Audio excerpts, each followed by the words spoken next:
You guys just you keep coming around. I just keep hearing about you guys. And I might need to tell Ryan to cut that up a little bit and just put it in my audio for my phone. First of all, I love the game. I had a passion to play the game, not only football, but I love the game of golf. And what it lends to a person and the friendships you develop on the golf course. It's been a pleasure being on the drop. I wish you guys all the best down the road. As someone like you have that golf itch like a lot of us do. I keep track of you, and you are moving. You are on the move. So listen, I'm a big New Jersey golf guy. You're very kind, Mike, and you too, Ryan. It's a pleasure to be on just a couple of Jersey boys here talking about something we love. All the best. I really enjoyed it. This is the Drop Podcast where we talk golfing in the Garden State. I'm Mike Poro, and this is Ryan Coulott. What's up, Drop Pod people? Welcome back. You got Mike and I here for episode 141. Mike, I want to start here. Shout out to everybody that had Father's Day on Sunday. We didn't shout it out last week, when we were recording. Sometimes those kind of things get away from us a little bit, but big time shout out to everybody that celebrated Father's Day on Sunday this week. Let's get into the schedule. Yesterday, Monday, the 16th, we had two videos come out, Mike. We went to Rock Springs. I tried breaking 40. It's a big difference than breaking 50 at Plainfield, but we got another video coming out, or had a video come out. It's me breaking 40 at Rock Springs. The other video came out was Mike versus episode 11. You went down to Shoregate. You played 3 and 30. So you had some content in your Mike verse come out. So we had a big day yesterday, which we'll circle back to in just a minute. Today, Tuesday, episode 141. If you're listening to us, make sure you give us a like, a subscribe, all that stuff. Mike, wave to the camera. If you're watching to us on YouTube, again, same thing. Give us a subscribe over there. Give it a thumbs up. All those things matter to us. Wednesday this week, I don't have a Ryan's verse. It's been a little bit, but game's not doing so hot right now, so I went and hit the range. So I got a little range session video coming out on Wednesday this week. Thursday this week, our interview for Interview Thursday is Danny Harcourt. Danny's the director of instruction at Fiddler's Elbow. Super young kid, Mike. I didn't really truly know how young he was till we started talking to him. Absolute stick. He's what did he win? 11 times in college? Yeah, 15 I forget times the number. in college, It was a something lot. like that. It was a lot. It's crazy that he won that many tournaments in college, and he's only continued in some of the assistant pro stuff. So really good interview with Danny, and he's up at Fiddlers. So, I had to ask him about Happy Gilmore as well. So we get into all things Fiddler's Elbow, and we talk Tony Finau's comments about getting to the Northeast and obviously Happy Gilmore. And then Friday this week, we got a 3 in 30 with me at Plainfield. Holes 4, 5, and 6 are coming out. So we got some content that we're pushing. It's a little bit more. If you remember back, our New Year's resolution was to get more of the video content coming out, to get more of that, not just Mike verse, Ryan's verse, to widen or broaden our spectrum a little bit. So we're trying that and doing our best here. I think we got some good stuff coming out. And Mike, that Rock Spring video, we had you breaking par at Rock Spring. That did great. We had the Berkshire Valley video come out. That was doing excellent as well. So we got a lot of stuff that we're trying to push here and get out to the public. Yeah, I mean, listen, if you don't subscribe to YouTube, now is the time to do it. I know that, this is really a podcast that you and I do on a weekly basis and have different guests. We've been able this summer really to venture outside the box a little bit and put a lot of new videos together. And Shaq's done a great job behind the scenes. We got course features out there where we're, showing everybody, the public, go play this plot, go check this spot out. We got long form videos of you and I trying to do fun, creative things specifically at those golf courses. So people not only get to see us play a little bit, but they also get to see the course. And I think that those are things that we've talked about wanting to do. We just haven't had the resources to do them. And now that we do, we're branching out, and this is the time to go subscribe to YouTube. Go check out those different videos. You don't only get to, listen to us and see us, but now you get to see these golf courses as well. And I think that's just another way of highlighting all things golfing in the Garden State. Yeah, no doubt, Mike. I really think that what we've been trying to do, what we've been saying since the beginning is people have called us media, and we've always said, like, we don't feel like media. We're trying to highlight things that are special here in New Jersey. And by highlighting, going to Berkshire Valley, doing some videos, recording some content, it's fun for people to see us play, but really more so it's to see the course and to see what else is out there. Getting away from your local muni and your, whatever your normal Saturday round is, and going to experience some different things. And I know that we get asked quite a bit. I was asked just yesterday by a friend of mine, where can I play? Like, I want to venture out. Like, I got a week off. I want to take like a special day. Give me a spot to go. And we get asked that quite a bit. So we're trying to highlight these places, show them off, and again, you can talk about the good and bad. Going like we said, Rock Springs it's a little pricey, right? But you're getting a country club experience. It's a treat. It's not your every Saturday round necessarily. It's a let's go and play somewhere special. So you have those kind of things out there. So that's what we're trying to do is kind of shed light on and showcase these different places. And listen, I think, if people haven't watched, they need to go back and go check out the Breaking 40 video of you at Rock Spring, because I don't think people truly realize, I mean, that's a big jump. You go from breaking 50 at Plainfield, and you get it done, I'd say, rather easily. Okay. Maybe some scares here and there, but you get it done. And this one's been kind of sitting in the queue for quite some time. And now being able to get it out, to watch it, and you take a significant jump to breaking 40. I don't want to give anything away, but it's a must watch to the very end, because fireworks could possibly go off for real. And those that have watched it already know it is a big jump. But I think that we also need to take into account what kind of course we're playing. No offense to Rock Spring, but Plainfield's a PGA level course, and Rock Springs maybe a qualifying course. So there's a bigger jump there, and so we kind of adjusted, and we'll go watch. You'll have to see. Well, maybe we'll talk more about it next week with give everybody a week to listen and kind of let it sit for everybody.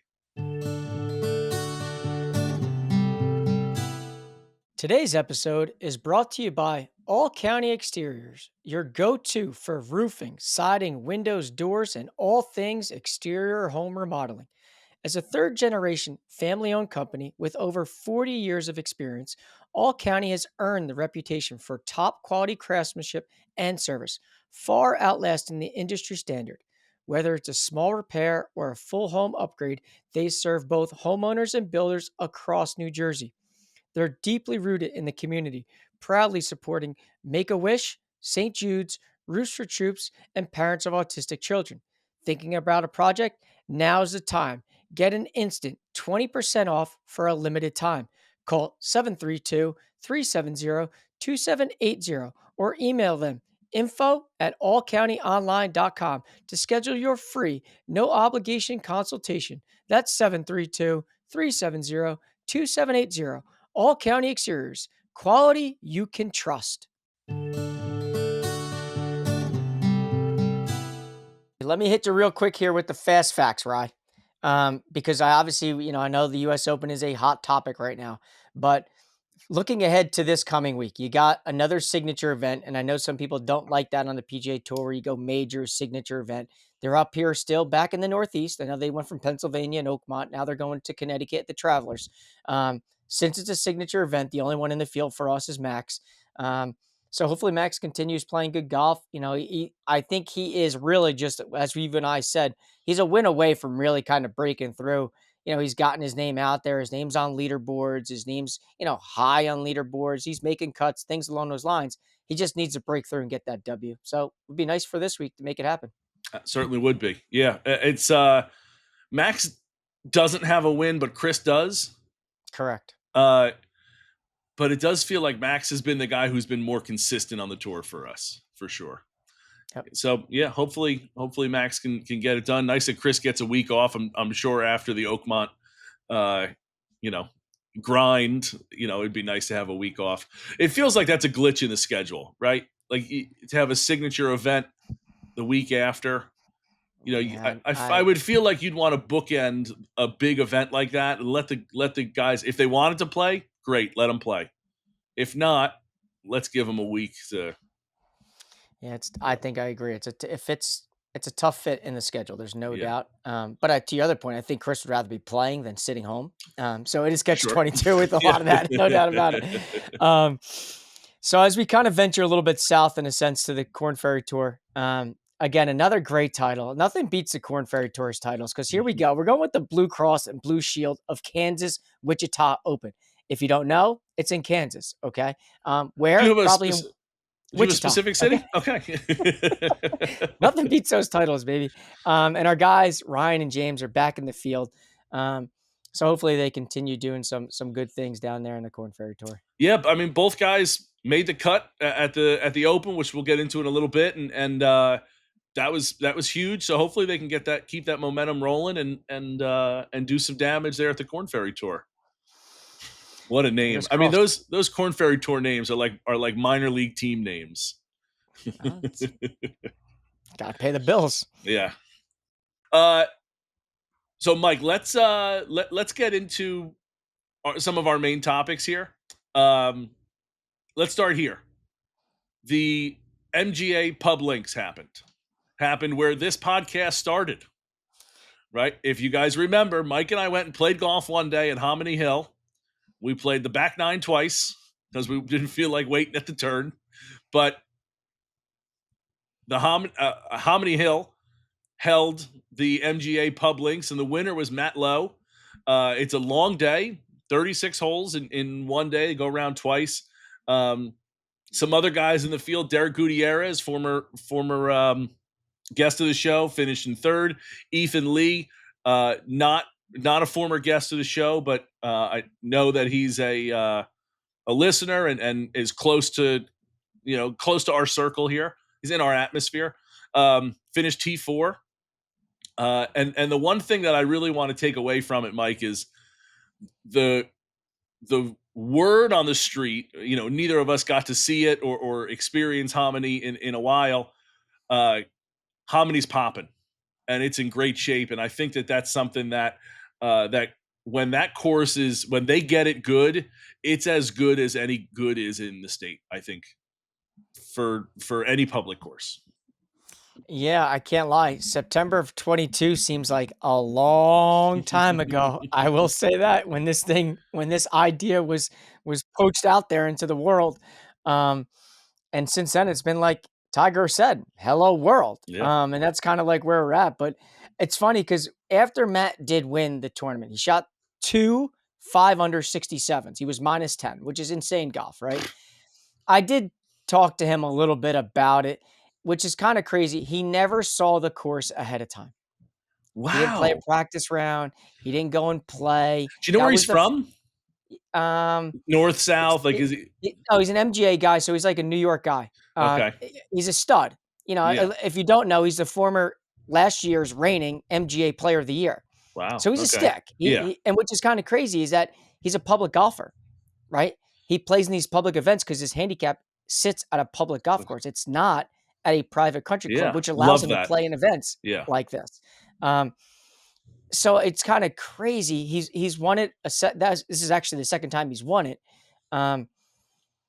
Yeah, so he had said that to me. He's like, listen, the course is a really, really great public golf course. And, I kind of said that, you and I are, after he gets done his busy summer, we'd like to get him on and kind of chat with him about things. And, obviously being the MGA Player of the Year, reigning more or less, like, you're a name in our little bubble here. Yeah. But never saw the golf course, and he fired 2 67s. Yeah, that's Pretty good golfing. That's wild. That is wild. Are you looking for the perfect place to tee it up this season? Or just looking for a great spot for casual comfort food? Or the most picturesque backdrop for the wedding of your dreams? Then you need to visit Galloping Hill Golf Course in Kenilworth, New Jersey. Galloping Hill has 18 holes of championship level golf open all year round. They also offer a top 50 in the country learning center that also includes the swing suite at Galloping Hill for those bad weather days during the season, in addition to a 9-hole course that is ranked in the top 10 of short courses in the entire country. Galloping Hill is more than just golf. The Hill Tavern Bar and Grill is a gastro pub with seasonal food and beer options updated regularly with amazing views of the course. Hosting over 150 golf outings and over 400 social events per year, their catering team wins awards each year from the Knot and Wedding Wire. Schedule a tour for your special event at the clubhouse at gallopinghill.com. To top it all off, Galloping Hill will be hosting the New Jersey Men's Public Links Championship for the record 12th time. It's all happening this year at Galloping Hill.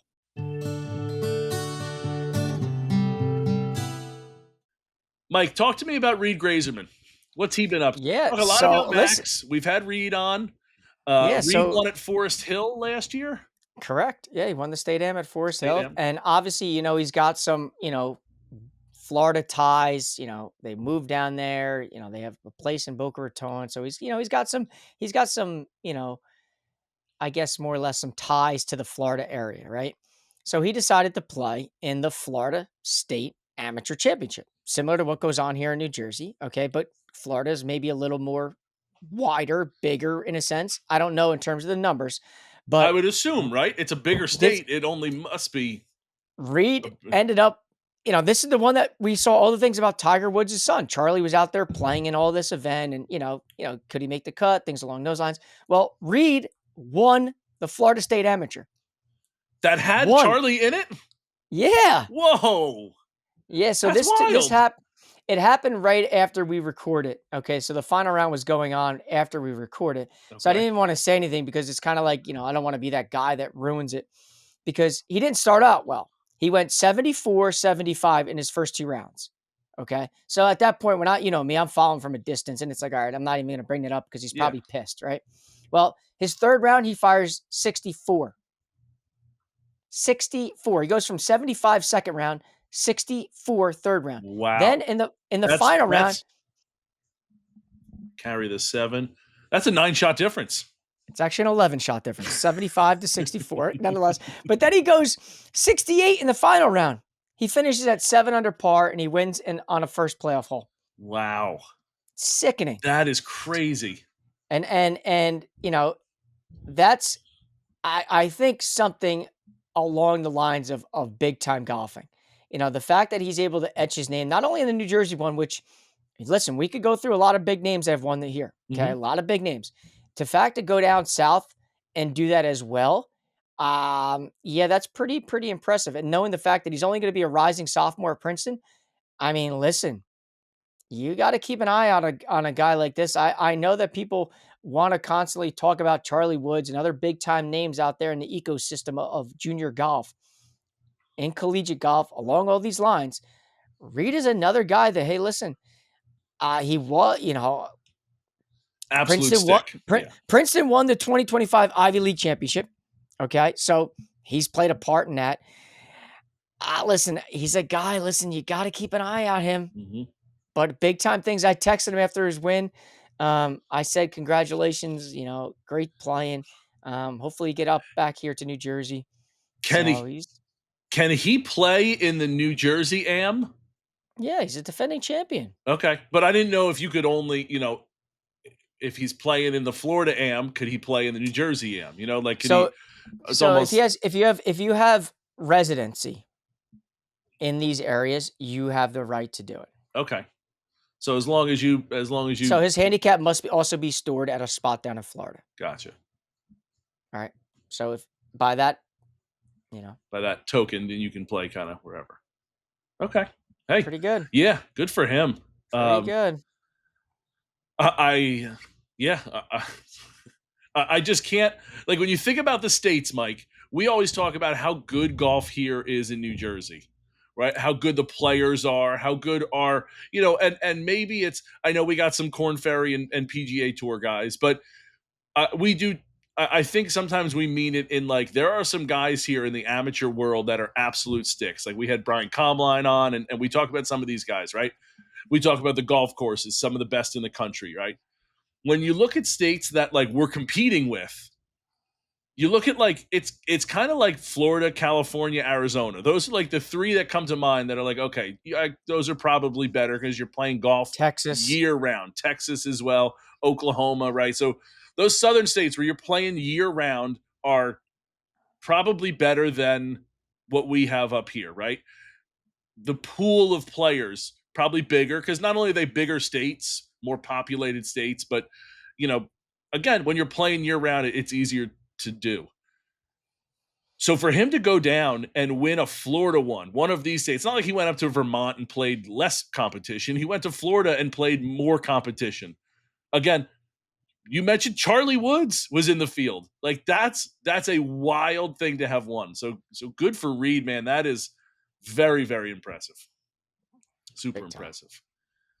Mike, what else you got here on the so I got just a couple quick little things here. Just got to poke this out there, and I know this may be more like us boasting a little bit, but it is, a big time thank you to everybody. We hit the 11,000 mark on Instagram, and I know people don't typically celebrate things like that, but for you and I, we've celebrated everything from 100 to 1,000 to 5,000 to 10 to so everywhere along the lines, and it gets to the point for us. It's just like, I think it's important that we recognize that and thank everybody for following along. I mean, this does not happen without everybody chiming in and being a part of this journey that we're on. So I think it's important to say thank you to not only the listeners, the followers, the sponsors, the advertisers, the whole nine. Because I think that's a big time number, knowing that like we didn't buy a handle. We started with zeros across the board and have grown this thing to what it is. So I do think it's important to kind of note that a little bit. Yeah, it's huge, Mike. We've talked about that. I don't want to say like at length, but we've definitely brought it up, from time to time. And there's some numbers that it's just kind of pinch me numbers, and to get to 11,000 subscribers on Instagram is wild to me, considering that like when we started, we were like, hey, it'd be really cool if we got like 100.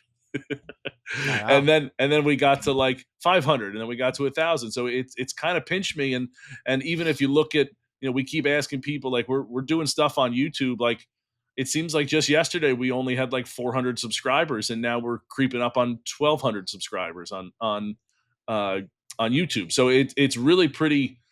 The journey here has been really cool for you and I. We talked that we have definitely some pinch me moments.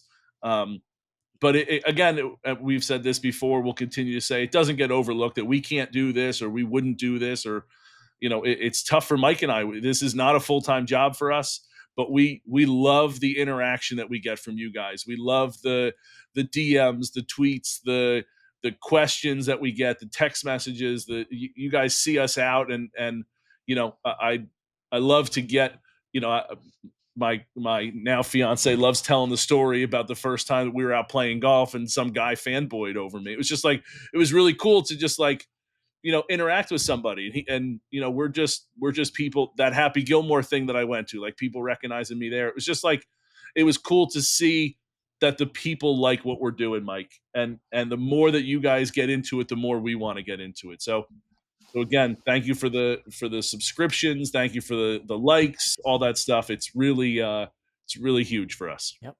Appreciate. Yeah. And keeps us going. On to the US Open. Okay. Now, let's hit the US Open up. Let's hit the US Open, Mike, but I think we need to lift up the curtain a little bit here and explain what we got going on here. So Mike and I, as I just mentioned, we're not full-time podcasters here. I mean, we are full-time podcasters, but we also do other things. We got family. It is Father's Day morning that we're recording this. And Mike, at the top, I didn't specifically call you out, but happy Father's Day to you. Thanks. I do want to, kind of explain what we got going on here.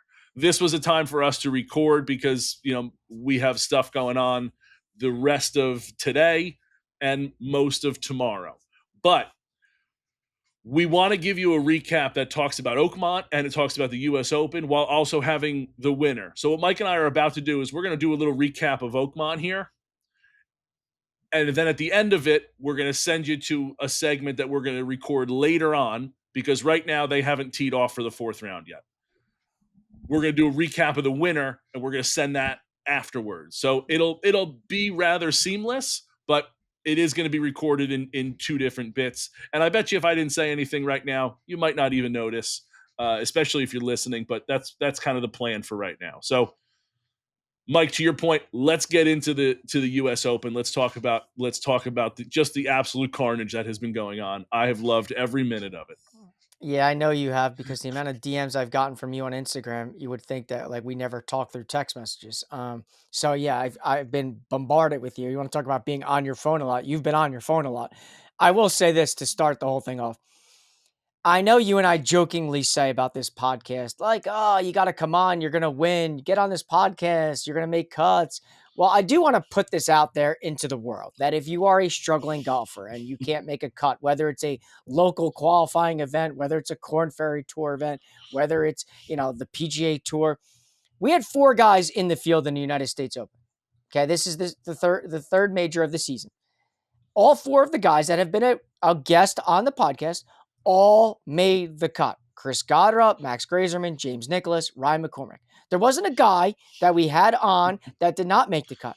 So if you are a struggling golfer and you have somewhat of a following and you want to get your story out there, don't DM me if you have 5 followers. But if you have a following, let's see if we can help change the tide a little bit for you. We do seem to be the good luck charm for some reason. People have turned it around a little bit. We talked about Ryan McCormick was struggling. He was taping his mouth shut, right? We talked about him, wishing him good luck. Bang, makes a U.S. Open, makes a couple cuts, doing some damage now on the Corn Ferry Tour. So yeah, it was really, really cool. I was actually really pissed, Mike, because I was heading to work early in the morning on Thursday and trying to get a make the cut bet in on the betting app that I use. They don't sponsor, so I can't. I'm not going to shout them out, but I missed it by like 2 seconds. Had all 4 of the guys in, right? Put in, wasn't big money, but just wanted to, hey, let's push our guys, right? I went to hit accept and it locked. So I was 2 seconds away, less than 2 seconds away from hitting confirm and it not getting locked out. So I was a little salty about that, but it was really, really cool to have them, make the cut and they're in the field. They make it. We talked about them getting in. They make the cut. They're cashing a check at a major event. Their Wikipedia page is going to have that for the rest of their lives. They're going to be able to say that they finished, whatever in the U.S. Open. They didn't miss the cut. They finished, at a number. Really, really cool. It's just hopefully it's a life-changing thing for some of these guys. Chris and Max being on the tour already, a little bit, I don't want to say a little less, but like guys like Ryan and James are grinding on the Corn Ferry Tour to try to make A, more money, and B, get, more status. And I think this is just going to hopefully skyrocket them to do that. Yeah, I mean, listen, James was all over the TV on Thursday. Yeah, they love it's him. Crazy. It was crazy hearing Dan Hicks, our guest on Thursday, talk about a former guest, James Nicklaus, as James is shooting 69 round 1, climbing leaderboards. I was like, this is insane. It was so cool to see. Yeah. So yeah, I mean, I think it's important to dive into what you really enjoyed from Oakmont, because I feel like it could be a million different things. Mm-hmm. And I know that the carnage is really what you were looking for more than anything in this world. You wanted to see these guys look like us at times. And after watching what you've watched, what is the biggest takeaway that you've enjoyed? You got to keep it in the fairway. I was honestly, I think the greens are very tough, right? There's some undulations. There's some spots that you can put the pins that are just very, very difficult as far as pin placement goes. But the thick rough, watching these guys try to hit shots and trying to judge how far is this going to come out hot? Can I get a club on this even? Or sliding right under because they just, the ball is sitting up more than they think because they think, oh, it's 5 inches deep. Let me go down and get it. And there's 7 inches of rough and they go right under the ball and it doesn't go anywhere. there's so many variables. You got to keep it out of this stuff, and you got to give yourself a chance on the greens, and then obviously you got to putt well, but you need to keep it out of the crap. And seeing them come up short on what green is that? Is it 16 where there's like an elevated green and people were coming up short and hitting it into the face? The creator stuff, like I think it was Wesley Bryant was like hit the wrong ball twice. I don't know if you saw that video. Like it's super thick in there, and it was just that to me has been the biggest part of it. Is the rough is the guard to the course this week. Yeah, there's no doubt that was the story. I would 100% agree that the story of the week was the rough. And I think, you hear about all the times, can these guys bomb and gouge around here? And even Dan Hicks said last Thursday that that's not going to be, the point of emphasis. Even though, I don't know if you heard Tiger pre-tournament comes out and say, like, the guys that hit it the furthest are going to have a very good chance because they're going to hit wedges into the green. The rough was just too thick. It was too thick. And you've added the weather that was thrown in there. It got rainy. It rained a little bit, so it made it wet, which made it harder to get out. I can't tell you how many times I saw guys literally hit the ball 5 feet. I saw Jordan Spieth do it. I saw them all do it. And it's like, okay, you can't just mash an 8-iron out of this 200 yards like you normally would at a regular stop. Yeah. It's legitimately a wedge, and then you got to get all the calculations in. And it's clearly a mind game because you saw your boy Shane Lowry forget to mark the ball and then just pick the damn thing up. I was like, I don't even know what I just did. Yeah. Like you said, the hallucination feature has been engaged with it. Yeah. It is a absolute grind of a test. And it's actually something that I texted James on Thursday, I think after his round. I said, way to grind it out, like all 18 holes. Because if you saw, and I'm going to forget his first name, but on Friday, Lawrence, he was up at the top of the leaderboard. I think he was 3 under. Tristan. Yeah. He was, I think, 3 under, and his last couple holes, he just didn't get it finished. He played maybe 15 holes and then just kind of collapsed at the end and collapsed to go to 1 under. I think he's in the third group, going into Sunday here, but he needed to be mentally stronger for all 18 holes. And you have to do that out there. You have to be, it's not just a physical test of golf. It's a real mental test of golf. And you gotta be good at it. It's an absolute grind out there. Yeah, which makes, obviously, like you mentioned earlier, it's going to make for a very interesting Sunday, and I can't wait to hop back on here to kind of recap to see, what the winner did to finally hold up that trophy at the end of the day, because, for a lot of the names on the leaderboard heading into today, it's interesting. It's interesting because not many of them have a major championship. And, I know we said pre-show, like Adam Scott is the guy that I'm looking at because I think a lot of what he's been saying is very interesting. And it kind of harps a lot on what Dan Hicks said about, like, I'm not worried about being the longest. I'm trying to hit fairways. And if that means I'm hitting longer irons into it, so be it. But I'm trying to find the fairway. And a guy like him who's 45, who may not hit the ball as far as Sam Burns or Victor Hovland or guys like that, you got to play a little smarter. So time will tell. And I know this is coming out Tuesday and this is Sunday morning, but it's interesting. And we got you in a time warp because we're going to have something we're going to record after it's done as well. Mike, I like Adam Scott to take this home as well. I honestly think in looking at the leaderboard, like I think even is too far away. Maybe even 1 under. Victor Hovland at -1. I don't see a 65 out there on the Sunday. I don't see it to go 5 under and then hope that guys come back to earth a little bit. I can't foresee that. Maybe it is, but I think the golf course is just too hard. And I think that, as long as someone at the top just, throws up a 69, 70, I think they're going to take it home because I can't see it going much lower in this last day than it already is. I just don't foresee that. If anything, I see it going lower and the winner is, -3, -2 because everybody came back to the field a little bit. Time will tell. time will tell. So why don't we stop it there?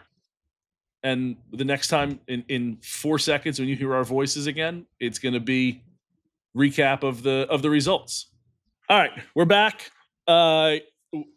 What an amazing finish, Mike. I mean, you can't get any more dramatic than we got there at the U.S. Open. I'm a little speechless. I really am. I don't know how else to describe it. I mean, the carnage was so perfect on Sunday. It was a wild day. It really was. And to those that thought, hey, the course is going to, it already showed its teeth, right? It's not going to get any harder than that. The course went and said, "Hold my beer. I'm gonna show you any better." And just the pressure and the compounded pressure of the tournament and winning a tournament to what the course was doing on Sunday was just absolutely incredible. It's wild. It's wild stuff. It really is. I mean, to think that JJ Spawn was dealt the hand he was early on. I mean, the fact that that second hole, he comes off a bogey on one. It's like, Oh. okay, here we go. Then he throws the second hole. He hits the pin. The thing backspins to 49 yards away when he probably would have been 15 feet for birdie. Yep. And then proceeds to bogey 5 of the first 6 holes. He had And 5 he's- straight fives. I was like, he's done. Like, the dude's done. He's out of it. No shot. And you want to talk about, like, sometimes a weather break being a momentum killer. Well, it was the complete opposite for JJ Spawn. He was able to gather himself. And frankly, from that point on, nobody played better golf than he did. 100% right. I was going to make the analogy, Mike, I'm a Cubs fan, so it's a little biased or jaded or whatever you want to say, but the Cubs World Series in 2016, if you remember that Game 7, they had a 20-minute rain delay, right? It was raining in Cleveland. They tarped the field. They went back, right? The Cubs got to regroup, and they came back and won the game after the rain delay. And that's what this felt like. It felt like he was an entirely different person, looked like he was an entirely different person. I was listening to his post-round interview, and he was saying that his coaches were like, "Hey, it looks like you're trying too hard, and just go out and play golf, let it rip. What'll be will be." Right? Honestly, frankly, can't get much worse than that, right? It can't get much worse than the first however many holes he played, or again, 5 straight fives is hard to do, frankly. So that was really, again, just like seeing his switch from wasn't playing well, some bad breaks, to again trying to force the issue, to then coming back and just letting it fly. Yeah, I mean, he played really well. I will say this: I was kind of not fully understanding the Sam Burns issue on 15 with the casual wooder. I mean, I thought that was as clear as day when casual wooder came into play. He stripes it down the fairway. It rolls out to where it's kind of a collection area. He's still in the fairway. He's literally standing in wooder, and he takes a practice swing. He calls the official over. The official says no. He gets over the ball, steps down again. More wooder's coming out as he's stepping down. He takes a practice swing. You see the wooder go flying. The second official comes over, says, nope, play it as it lies. He proceeds to hit it way left and makes double bogey.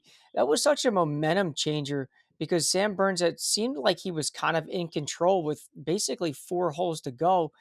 I guess I fully didn't understand that ruling. And then even later, when Kyle Porter on Twitter stepped down and showed you it actually live with him stepping down, I was like, how is that not casual wooder? Mike, the country deserves an explanation from the rules officials here, because I'm 1,000% with you.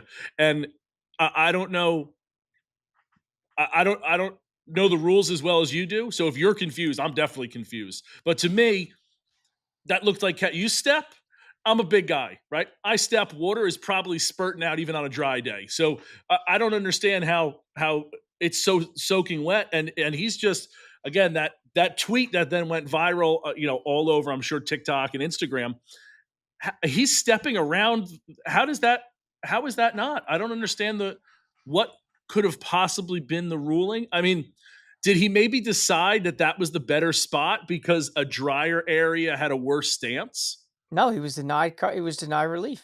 So Flat out. He had to play the that's ball as it lied. yeah, and that's what I thought. I'm trying to give someone the benefit of the doubt here because it just that seemed to me as clear as day that it was wrong. And to your point, it seemed like he was in control of the tournament there. He just needed to roll some pars and just hit fairway, hit green, and what did he have? Did he have a 2-shot lead there? Yeah, get in. Just get in the house. He just had to get in the house. So, and I don't know what I don't know the exact leaderboard at that point, but like it definitely unraveled there because doesn't he go bogey double or something like that?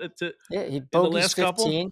Yeah, I mean he proceeds to go 3 over. Front, but he goes 3 over the last 4 holes. Right. So that it's just I think there needs to be an explanation from somebody at some point somewhere because that was pretty egregious in my eyes. Yeah, I mean it was a fun-filled, jam-packed, unbelievable day. It was back and forth. At one time, you thought Bobby McIntyre was going to end up winning this thing. He comes out of nowhere. Victor Hovland had a chance on the last hole, and then obviously when on that 18th hole, JJ Spawn hits it, to whatever 64 feet I think was the actual number. 64 feet 5 inches. Yeah, and then 65 feet is where Victor Hovland was. So he gets a great read, and I mean Alan Shipnuck's his tweet that he had capturing the video from right behind as the putt is going down is like, you couldn't ask for a better angle. You see the ball tracking the whole way, and then it's like, holy hell, it's in. Yeah. It's in. So, yeah. And then JJ Spawn, I mean, God, never would have saw that. No. Never saw it. I mean, nope. I mean, the carnage that's happening around it where, he's almost like a superhero. That's like everyone is kind of on top. They're trying to climb to the finish line, right? But like the mountain is collapsing and they're still trying to climb it. And he's just the last one to be on top because they were falling by the wayside, just getting picked off left and right.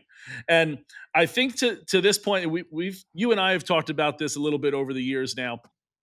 The difference between a bogey and a double bogey, I feel like is a huge gap and bigger than the difference between a birdie and a par.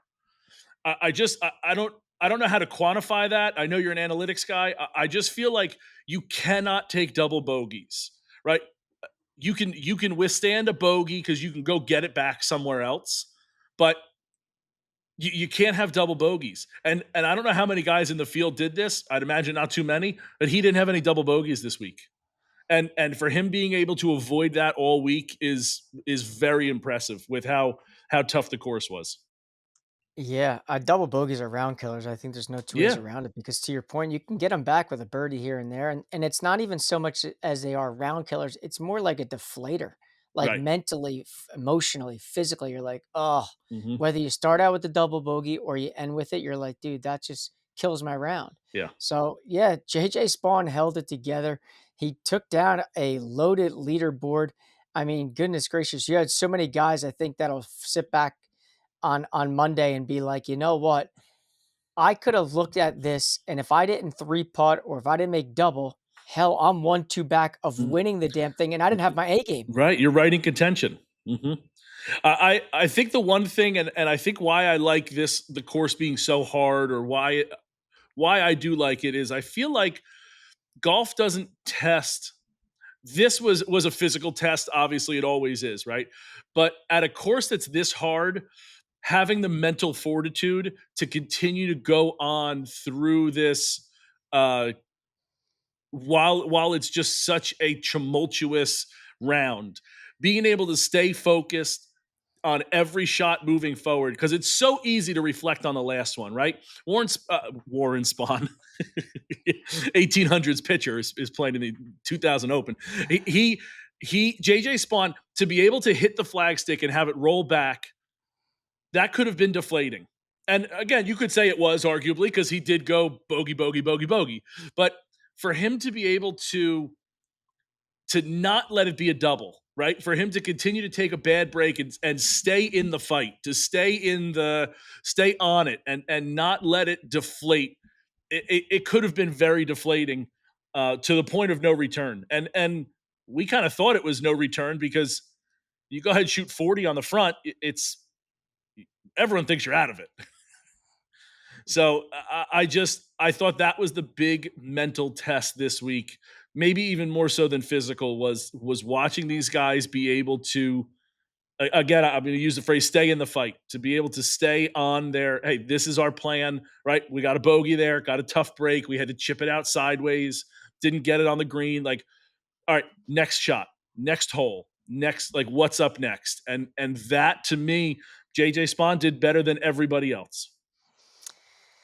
Yeah, I don't have anything else to say. Speechless. That putt was unbelievable. The tournament was exactly what everybody was hoping for. Everybody wanted something around, even par. And frankly, at the end of the day, only one guy beat the golf course, and that was JJ Spawn. And frankly, he won. So kudos to him. I'm not a fan of no-name guys winning tournaments. I'm not a big fan of the underdog. I like when someone dominates and is on top and you're trying to pull them down. But got to give credit where credit's due. You do. I mean, Mike, 10 minutes ago, I said that I think Adam Scott is going to be the guy who's tested, and while everybody else falls away, it's going to be Adam Scott who's tested and going to be able to. No, even he fell away. So, yeah, I didn't know anything about JJ Spawn until his press conference. Do you know anything about him?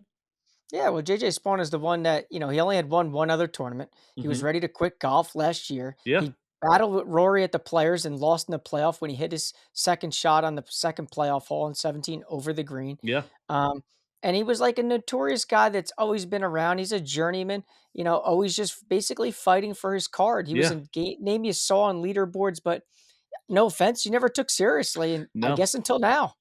No, it seems like he's got the game, but like something is always. He mentioned the Players when he was battling Rory. He said he had his family there this week, and he didn't blame the start on this, but he's like, I had an active morning. My daughter was throwing up all morning. I had to go to Walgreens or the pharmacy to go get, and he said that distraction, while it might have, having his family there, that distraction helped him in the long run, because at the Players, he was alone and just sitting on his thoughts. Here, he's got his family, and the distraction was good for him. So, again, not even going back further, like, didn't grow up a country club kid.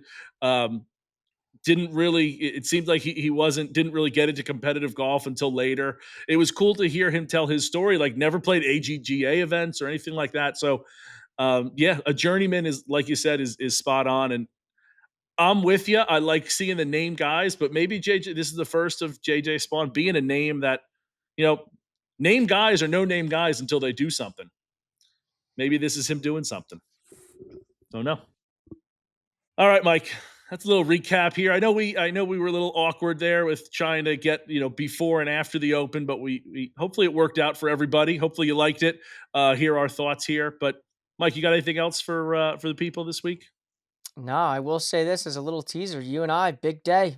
If people are listening on Tuesday, you and I are out playing the upper course at Baltusrol. So stay tuned to Instagram. You'll see some things popping out there. There certainly is going to be. You and I have a lot to talk about. We are in for a real treat Tuesday, but when this is coming out, and we'll certainly talk about it and debrief on it and give you all that. But yeah, we got a big week ahead of us, so this is going to be good.